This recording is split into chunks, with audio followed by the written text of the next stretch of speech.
রাত গভীর, সবাই ঘুমিয়ে পড়েছে, কিন্তু একটা মন এখনো বিছানায় ঘুরপাক খাচ্ছে।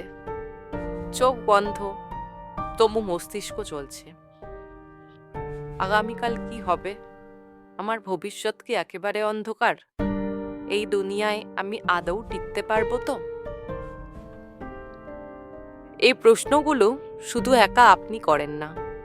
এই ভয়, চাকরি হারানোর, সম্পর্ক ভেঙে যাওয়ার, সমাজে ব্যর্থ হবার, এটা আজকের প্রজন্মের সবচেয়ে বড় মানসিক যন্ত্রণা। আমরা নিজের ভবিষ্যতের চিন্তায় এতটাই ডুবে থাকি যে বর্তমানটা মরে যায়। আমরা বাঁচি না, আমরা শুধু ভয় পেতে থাকি প্রতিদিন। কিন্তু শ্রীকৃষ্ণ একে বলেন মোহ, এক ধরনের মানসিক অন্ধকার।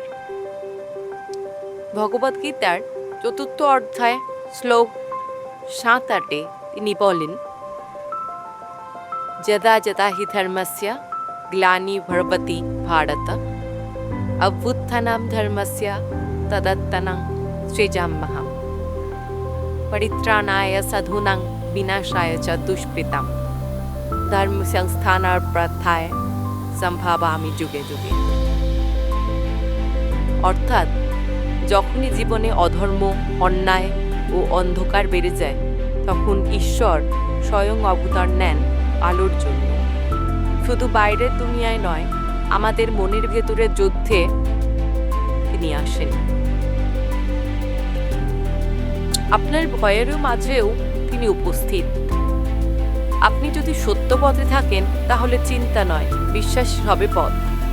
বিশ্বাস যে আপনি একা নন, আপনি একা কখনোই ছিলেন না।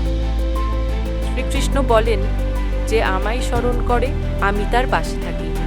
তাই যখন ভয় আসে, শুধু বলুন, হে কৃষ্ণ, তুমি আছো আমি জানি, ভবিষ্যতের দায় তোমার ওপর, আমি শুধু আজকের সৎ কাজটুকু করব। এই সহজ বিশ্বাসই তৈরি করে এক অবিচল শান্তি। ভয় আসে, কিন্তু গিলে ফেলতে পারে না। আপনি নতুন আলোয় হাঁটেন।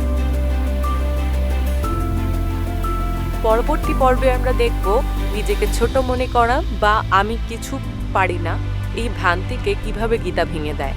থাকুন আমাদের সঙ্গে, জীবনের প্রশ্নের উত্তর এখনো গীতার পাতায়। জয় শ্রীকৃষ্ণ।